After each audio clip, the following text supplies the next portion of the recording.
Lula afirma que pode tomar atitude drástica para baixar o preço dos alimentos. E você vai ver também. PIB do Brasil cresce em 2024, mas poder de consumo do brasileiro diminui. STF forma maioria para manter bloqueio da rede social Rumble no Brasil. A cada 8 dias, um idoso é morto no Japão por alguém da própria família. E ainda, Leila Pereira pede exclusão de time paraguaio após caso de racismo contra jogadores do Palmeiras. Basta! O Palmeiras não vai suportar mais qualquer tipo de crime contra os nossos atletas. Qualquer tipo de racismo, preconceito, nós vamos tomar medidas drásticas. Tudo isso você confere a partir de agora no Jornal das 18h30.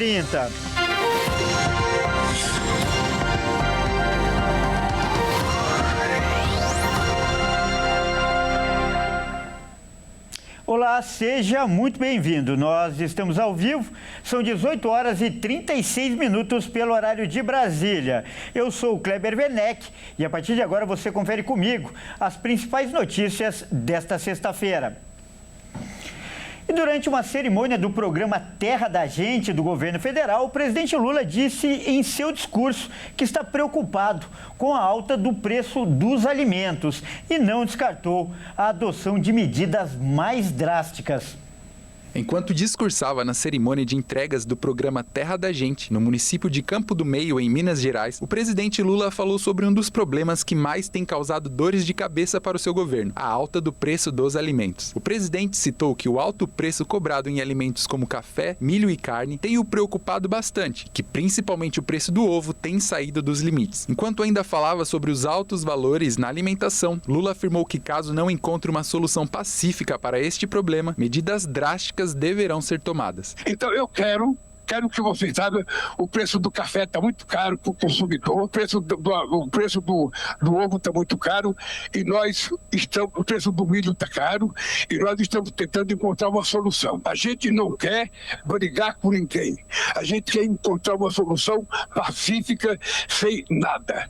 Mas se a gente não encontrar, a gente vai ter que tomar atitude mais drástica, porque o que interessa é levar a comida barata para a mesa do povo brasileiro.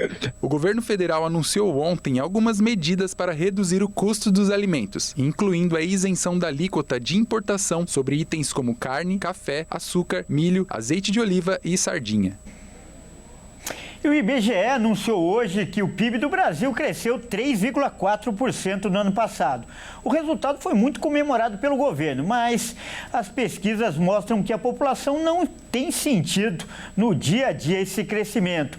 Isso porque tem sobrado cada vez menos dinheiro para as pessoas depois de pagar as contas básicas.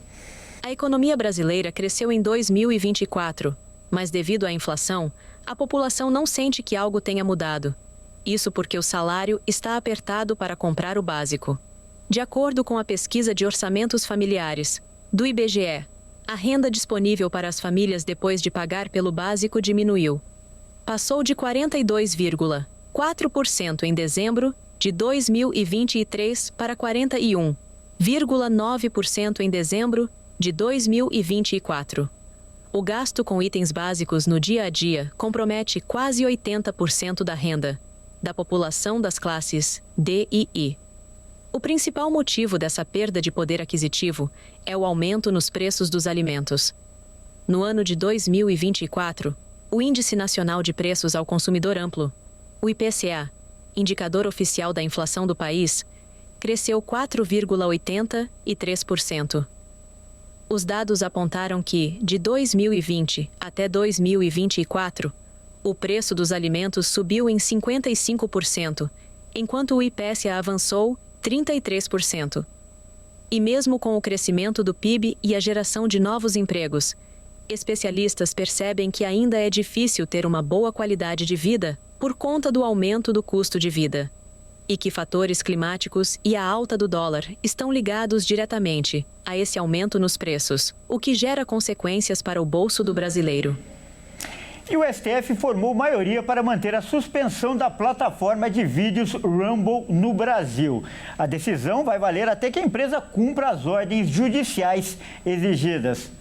A primeira turma do STF formou maioria na votação para manter a suspensão do Rumble no Brasil. A decisão vale até que a empresa cumpra as ordens judiciais e apresente um representante legal no país. O bloqueio foi determinado pelo ministro Alexandre de Moraes no dia 21 de fevereiro. O Rumble é uma plataforma de vídeos parecida com o YouTube, do Google. Lançada em 2013, a rede social é bastante popular entre os conservadores americanos. Segundo a empresa, sua missão é proteger uma internet livre e aberta. A plataforma de vídeos apresentou à Justiça americana uma ação contra Moraes. As empresas acusam o ministro de censura e pedem que ordens do juiz brasileiro para a derrubada de contas de usuários do Rumble não tenham efeito legal nos Estados Unidos. E olha só, a Justiça condenou uma companhia aérea a indenizar 2 passageiras que foram agredidas durante um voo. E o motivo foi que elas não cederam o assento para uma criança. Quem traz as informações é o Alexandre Cardoso. A Justiça de São Paulo condenou a empresa aérea Gol a indenizar uma mãe e filha vítimas de agressões físicas e verbais dentro do avião. De acordo com a decisão, a empresa deve pagar R$10 mil para cada uma delas por danos morais. A situação aconteceu em fevereiro de 2023, quando uma das vítimas, que viu sua poltrona na janela, havia sido ocupada por uma mulher com uma criança com deficiência no colo. Ela pediu para que a dupla desocupasse o assento e, em seguida, passou a ser xingada pelos familiares da criança. Em determinado momento, as agressões se tornaram físicas, que gerou ferimentos para a mãe e filha. O caso aconteceu momentos antes da decolagem e os envolvidos deixaram o voo. Dias depois, mãe e filha registraram um boletim de ocorrência sobre o caso e, em junho de 2024, entraram na justiça contra a companhia aérea. Em março deste ano, a 4ª Vara de Cubatão condenou a Gol por danos morais. Segundo o juiz, as mulheres tinham o direito de usufruir o serviço contratado e o dever da companhia era de impedir outros passageiros de se sentarem nos assentos reservados. Para a advogada, a responsabilização da companhia aérea significa um sentimento de justiça e esperança. E veja a seguir, a cada 8 dias um idoso é morto no Japão por alguém da própria família. E ainda, Leila Pereira pede a exclusão de time paraguaio após caso de racismo contra jogadores do Palmeiras. Nós voltamos já.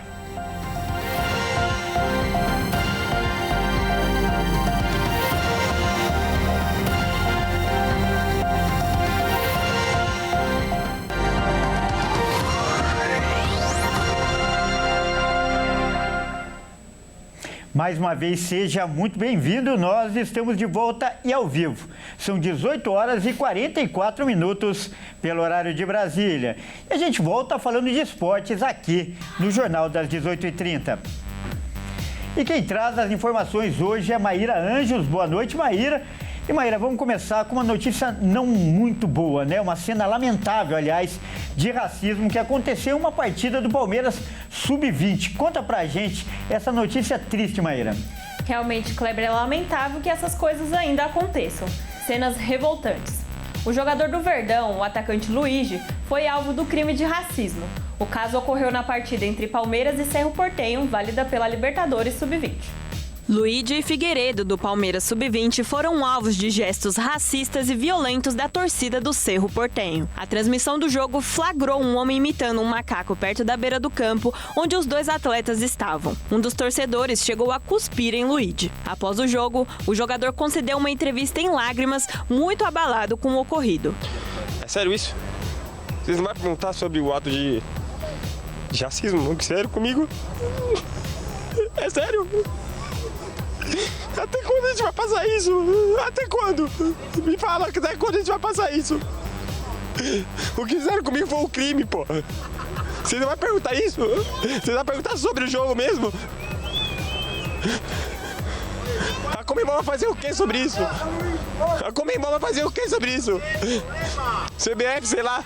Nas redes sociais, clubes ao redor do país prestaram solidariedade aos atletas do Palmeiras e cobraram medidas contra os criminosos. Rony, do Atlético Mineiro, postou um vídeo em suas redes sociais, também prestando solidariedade a Luigi e cobrando mudanças. Além dele, Felipe Melo prestou apoio em outro vídeo. Vinícius Júnior, conhecido por lutar contra o racismo na Europa, também postou nas redes sociais uma mensagem e criticou a Conmebol. A CBF alegou em nota que repudia o ato criminoso, deixando claro que acionou a diretoria jurídica e vai cobrar medidas rigorosas em uma apresentação à Conmebol. O coordenador das categorias de base do Palmeiras, João Paulo Sampaio, disse que a postura do Palmeiras será dura para que o racismo não vença após o episódio ocorrido. Segundo ele, a pessoa foi identificada, mas não há crime de racismo no Paraguai. O assunto, inclusive, não repercutiu no país por conta disso. A presidente Leila Pereira fez uma coletiva de imprensa e subiu o tom com o caso. Nós vamos chegar até as últimas instâncias para que o Cerro Porteño, para que o racista, para que o criminosos, né, que foram uns 3 ou 4 que cometeram o crime, sejam punidos de uma forma exemplar. Inclusive, nós vamos requisitar a exclusão do Cerro Porteño da competição, porque não é a primeira vez, gente, que esse clube ataca os nossos atletas e os nossos torcedores. Basta! O Palmeiras não vai suportar mais qualquer tipo de crime contra os nossos atletas. Qualquer tipo de racismo, preconceito, nós vamos tomar medidas drásticas. E não foi só o Palmeiras que pediu a exclusão do Cerro Porteño da competição. No fim desta tarde, a CBF entrou com o mesmo pedido e encaminhou a cópia da denúncia também à FIFA, para que acompanhe o processo e peça rigor nas punições, já que o protocolo global não foi respeitado. Realmente, Maíra, lamentável essa cena, ver um garoto como aquele chorando por ter sido ofendido. Bom, mas vamos mudar de assunto agora, né, para trazer uma notícia boa. Isso já porque nesse fim de semana, esse fim de semana está repleto de jogos decisivos, não é, Maíra? Conta pra gente quais as partidas aí vão acontecer pelos estaduais Brasil afora. Com certeza, Kleber. Vamos lá. No sábado, a rodada se inicia com a final do Campeonato Mineiro. O Atlético Mineiro vai enfrentar o América Mineiro às 16h30 no Mineirão. Na sequência, tem o jogo de volta da semifinal do Campeonato Carioca. Às 17h45, Flamengo e Vasco se enfrentam no Maracanã. O Mengão venceu o jogo de ida por 1-0. Do Rio de Janeiro, nós vamos para Porto Alegre, porque o primeiro jogo da final do Gauchão acontece também nesse sábado. O Grêmio vai receber o Internacional em casa às 17h45. Fechando os jogos de sábado, às 18 horas, o Vitória vai enfrentar o Atlético da Bahia no Barradão. O Vitória venceu o jogo de ida por 4-0. No domingo, 2 jogos às 18 horas. No Campeonato Carioca, Fluminense e Volta Redonda fazem o segundo jogo da semifinal no Estádio Municipal General Raulino de Oliveira. Lembrando que o Flu venceu o jogo de ida por 4-0. Já no Campeonato Baiano, o Jacuipense vai receber o Bahia no Estádio Alberto Oliveira. O time da casa venceu o Bahia por 2-1. E fechando os jogos de domingo, um grande clássico. Corinthians e Santos se enfrentam às 18h30 em jogo único pela semifinal do Paulistão. A partida vai ser na Neoquímica Arena. Bom, Kleber, eu fico por aqui. Uma boa noite para você e a todos que nos assistem, em especial a todas as mulheres do Brasil pelo Dia da Mulher. Até mais. Muito obrigado pelas informações. Maíra, aliás, uma das mulheres que mais entendem de futebol que eu conheço. Bom fim de semana e até mais. Bom, olha só, agora nós vamos falar de outro caso revoltante. Você sabia que no Japão, a cada 8 dias, uma pessoa idosa é morta, isso por alguém da própria família? Que coisa, hein? Pois é, realmente um absurdo. Confira nessa reportagem. No Japão, a crise do envelhecimento está se tornando uma realidade chocante. A cada 8 dias, uma pessoa idosa é morta por um membro da família. A própria cultura do país cria um cenário propício para a explosão das kari-killing e mostra que o país enfrenta um grave problema de envelhecimento populacional. O levantamento mais recente do governo mostra que mais de 28 mil idosos morreram sozinhos e em quase 5 mil casos, a polícia demorou 2 semanas ou mais para reconhecer a morte. O fenômeno em que familiares exaustos acabam tirando a vida dos parentes que cuidam se intensificou nos últimos anos, agravada pelo isolamento forçado durante a pandemia de Covid-19. O caso mais recente é de um homem que deixou deixou a própria mãe de 86 anos sozinha em um parque, exposta ao frio, pois não suportava mais o estresse de cuidar dela. Em outras palavras, a cada 8 dias, um idoso no Japão foi assassinado por um membro da família que atuava como seu cuidador. O levantamento ainda revelou que os principais responsáveis pelo crime são os cônjuges, os filhos adultos, netos, irmãos e outros parentes. E sexta-feira é dia de dica para o fim de semana aqui no Jornal das 18h30. E quem traz as informações, como sempre, é a Amanda Silva.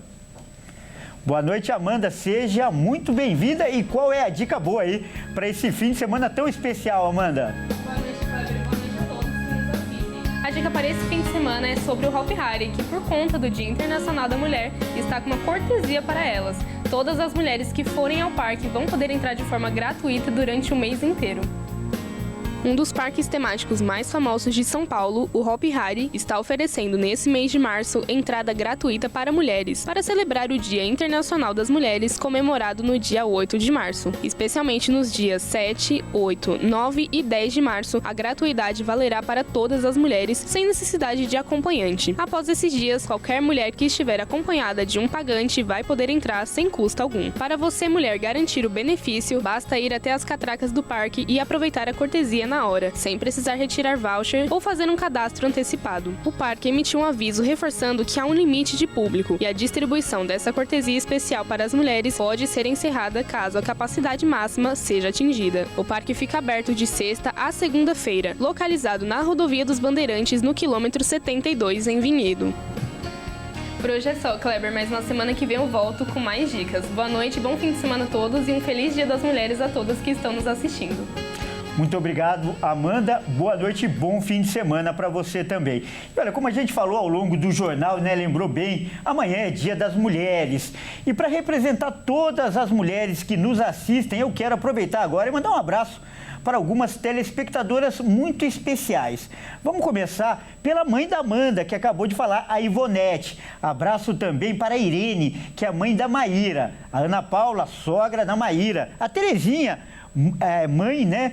E também a noiva do Alexandre. A Antônia, ela que é a avó da Camille, a Daniela, mãe da Camille. A Jeane, mãe do Caio Veríssimo. A Elaine, mãe do Pedro. A Cândida, a avó do Pedro. E a outra, a Daniele, que é a esposa do Kiko Clemente, né? E também a Fernanda, que é a enteada do Kiko. Olha, são algumas mulheres que fazem parte da vida aqui da nossa equipe do Jornal das 18h30 e representam todas vocês, mulheres que nos assistem. Vocês, eu desejo, né, que vocês tenham um dia maravilhoso amanhã e que todo o valor de vocês seja reconhecido. Bom, é isso aí, o Jornal das 18h30 fica por aqui. Eu agradeço demais pela sua companhia. Ótima noite, ótimo fim de semana e até mais.